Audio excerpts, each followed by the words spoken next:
Do you remember this little camera? It was launched back in 2021. And I remember when DJI launched it, people was quite critical. Why the hell build a modular design like this? What's the point? This isn't an action camera. And in many ways, it isn't an action camera. It's a more modular design. That means that you can hide it away. It's extremely small and lightweight. But it has some negative things also, of course.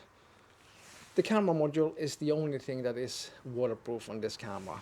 You can buy a screen module and also a power module where you can insert the SD card slot. But this whole system isn't waterproof at all. So remember that, that's really important. And I like the Action 2. I think it's a cool design. I think it's cool that DJI just tried something new and tried to be a little bit out of the box, if you know what I mean. But I don't think DJI sold a lot of these cameras. But today I'm going to test it against this camera, the Action 5 Pro. The brand new camera from DJI, which is fantastic. It still has some quirks, of course, but DJI will fix it. So we're going to do a side-by-side just to see overall how the image quality is between these two cameras and see if the Action 2 still is a camera to have in 2024, or maybe you should skip it. But for many people, this is a cheap camera. It's not expensive at all, and it's so small and compact. But an typical action camera isn't big also. So the most important thing is just to see how the image quality compares. 4K up to 120 on this one, also 4K 120 on the Action 5 Pro. The stabilization has been improved, of course, on the Action 5 Pro. The stabilization has been a little bit of an issue on the Action 2. Sometimes you can see some jitter in the image. And DJI don't update the Action 2 now, so that's a little bit bad. There are things they could have fixed. This is an 8-bit camera, this is a 10-bit camera, so there are some differences. The sensor on the Action 2 is 1/1.7, the sensor on the Action 5 Pro is 1/1.3. So this sits in between GoPro and the Action 5 Pro. It's a larger sensor than GoPro, even the new GoPro Hero 13, which is a huge disappointment in my opinion. I have it, I think I'm going to return it. But let's compare the image quality between these two. We're just going to record some sample footage so you can tell me if this camera is still good or not. The weather isn't perfect today, so it's not a good day to test the dynamic range and all of that, but overall image quality and some stabilization test we're going to do. So it's going to be fun to test it, and let's check it out. Maybe I'm the only one that is testing this, but now you can see the footage from the Action 2 versus the Action 5 Pro.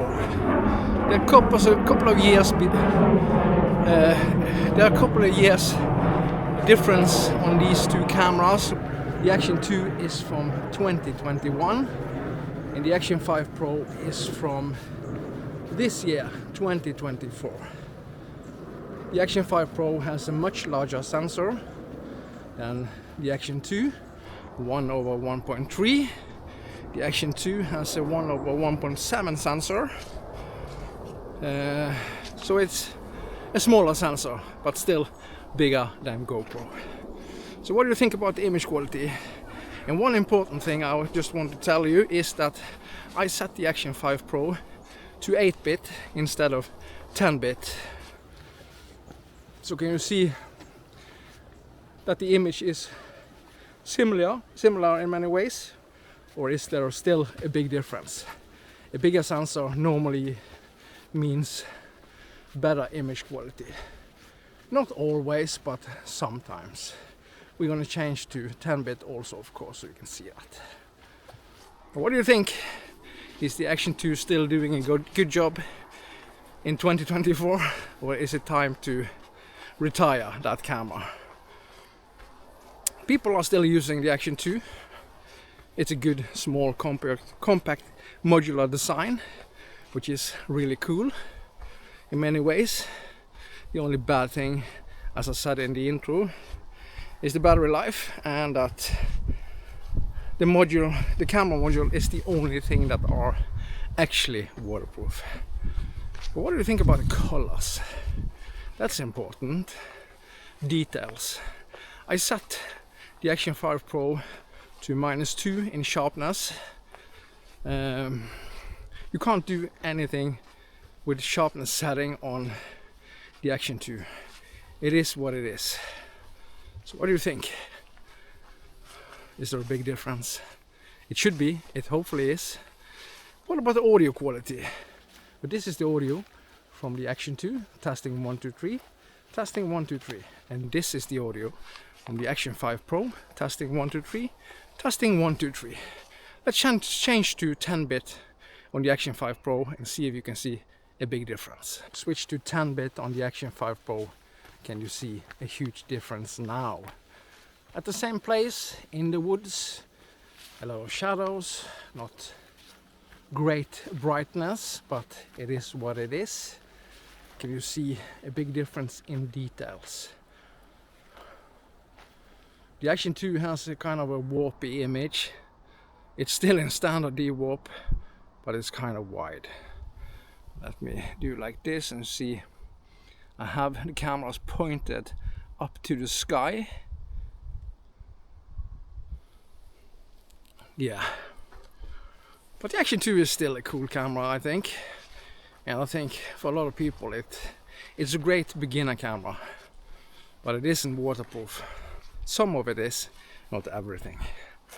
But the Action 5 Pro should crush the Action 2 in image quality, stabilization and all of that.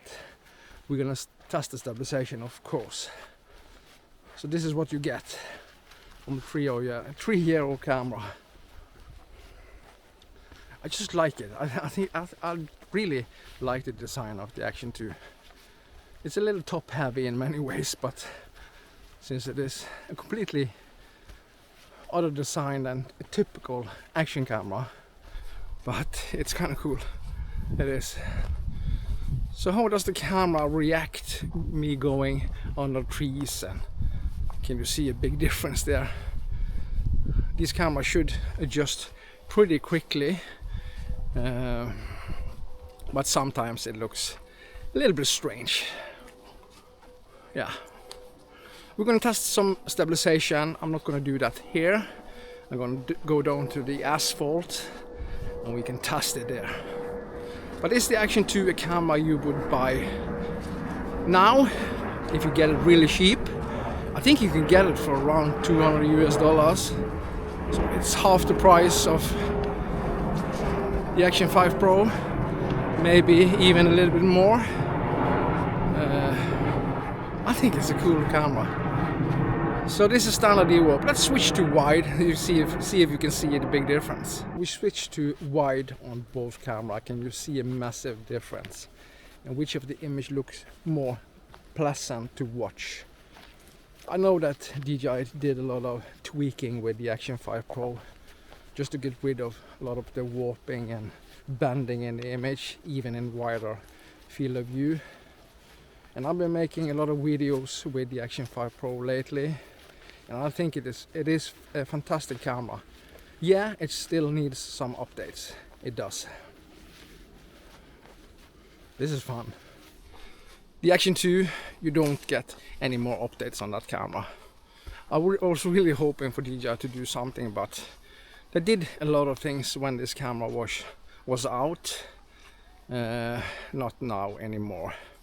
You get some other field of view modes on the Action 2, some kind of steady mode, which in many ways just crops in the image a little bit and get rid of the warping, because a lot of people was complaining about that.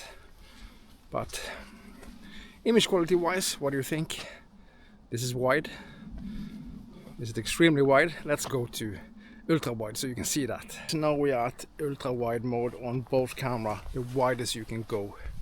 The field of view on both of these cameras should be more or less the same, or the sense of the field of view is 155 on both cameras. But for some strange reason it looks much wider on the Action 2. Is this usable at all? It's pretty funny when you're walking with the Action 2. It seems like you're several meters away from the camera, holding it, even if it is close to your face. What do you think? Does ultra wide look good on the Action 5 Pro? I don't know. Maybe it does. Maybe it does. Maybe it is usable. But this is a great place to check warping and bending. Can you see a lot of that? I think you can see that on the Action 2. Maybe not that much on the Action 5 Pro. I think it's important to test and compare cameras like this, because a lot of people out there are wondering if they're gonna upgrade, or maybe one of these cameras is good enough for them, and maybe they don't have too much money to use and want to buy a cheaper camera and still get good image quality. And yes, you get really good image quality from the Action 2. It's a 4K camera, pretty big sensor, and in many ways a really cool design on the camera also. It's so small and compact, so it's so easy to hide it. So you can go into places just with necklace and mount the cameras there. So you can do a lot of things with it. But it's not an action camera, in my opinion. The Action 5 Pro is. But I think it's time to test the stabilization. We're gonna do that down here on the parking lot. It's not so easy to run in the woods. But how has the stabilization been so far between these two cameras? Hopefully it's better on the Action 5 Pro than the Action 2. But you never know, the Action 2 can surprise. And what's really funny about the Action 2, that sometimes when you use the camera, it produces really good images. And sometimes you get home after a day of activities and you get a little bit disappointed because it's too much jitter in the image, and yeah, it sometimes looks a little bit weird and often too dark. Max ISO on this camera today up to 800 should be more than enough, in my opinion. It's not dark outside, but there is a difference in sensor size on these cameras. So, and I don't know if the focal length on this camera what it is, but yeah, it's f2.8 on both cameras, so it should get enough light in. But of course a lot of things have happened the last years in the hardware and processor and all of that, but it's not always necessary to buy the most expensive thing you can find, and you don't need to buy the latest and greatest each and every time a new camera is out. Of course, if you can afford it, I highly recommend buying the Action 5 Pro over the Action 2. But if you don't have the money, the Action 2 is probably good enough. Or you can maybe buy the Osmo Action 1, which is still fantastic. In my opinion, the only weakness with the Osmo Action 1 is the colors are a little bit off, and it should be a little bit more wide. So what do you think about the stabilization now? And of course, when you have the Action 2, especially if you have the screen module, which I have now, you can see yourself, so it's so easy to frame. Yeah, but let's do some stabilization. This is an ultra wide, so it looks kind of stupid. We're gonna change the field of view, of course, but I'm gonna run a little bit and you can tell me. And I'm gonna try to keep the camera steady, but not as steady as possible, because the point isn't that. Running. Ultra wide. My hands are moving all over the place. And soon start to run.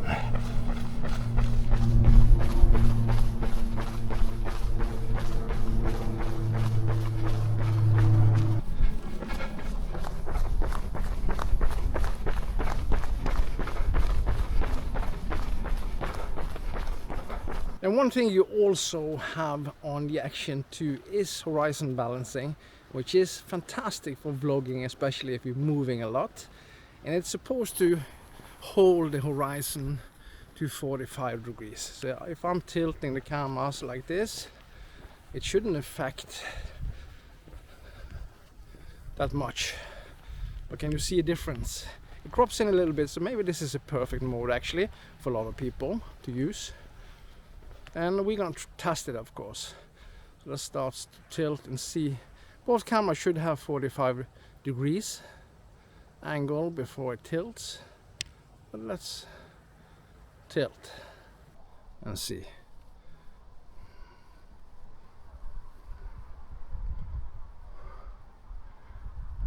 At least 45 degrees, and Action 2 goes first. Yeah, it's more or less exactly the same. But that's a really cool mode to use, especially for people that are vlogging and maybe you're biking and holding the camera or whatever. Keeping the horizon steady is actually great, and maybe this is perfect to use because it crops in a little bit. It does. Well, I've been testing horizon balancing on a lot of cameras, and DJI camera is always better than the other, especially GoPro and also Insta360 Ace Pro. So if you're gonna buy a camera today, which of these two should you buy? Well, that's pretty easy, of course. You should buy the Action 5 Pro if you can afford it. But if you don't have the money and don't have a lot to spend, buying an Action 2 still gives you a lot of camera for your money. It's a great little camera, it is. I really like it. Sometimes it's deliver a little bit, image, but it's good enough for most people. And when you learn to set the right settings and tweak the camera and have good conditions, good lighting conditions, this camera produces high quality footage. All camera has something negative, but mostly positive. But can you see that it's a big difference in the field of view on both of these cameras? And one thing that always positive with DJI camera, and that is also the DJI Action 2, the menu system is fantastic, it's responsive, it's so easy to use, it's so easy to understand. So DJI, in my opinion, delivers the best cameras on the market now, especially in the action camera market. But of course soon Insta360 Ace Pro is out and is supposed to be excellent. You just have to wait and see. I'm not quite sure if I'm gonna buy it or not. I have the Ace Pro, which is a really good camera. It is. The only negative thing for me about the Ace Pro is it's an 8-bit camera. It's not a 10-bit camera, and we always want to see some kind of development and new things. And I actually think that the 10-bit is important, especially if you like the color grade. So what do you think? Is this a fun test to see, or is it boring as hell? But please tell me what you think, and of course if you like this video, give me a thumb up. Give me a thumb up. Always give me a thumb up. It's fun to do this, and I think it's fun to test cameras like this for people that are on the fence of what they're gonna buy. So, and one thing that's always extremely important also is that I use my own money for this camera, so I'm not sponsored. Hopefully one day I will be, but I never say yes to sponsor things if it's not product that I can stand for, and if I don't like it, I'm gonna tell you. So thank you so much for watching, and as always, I see you in the next one. Bye bye.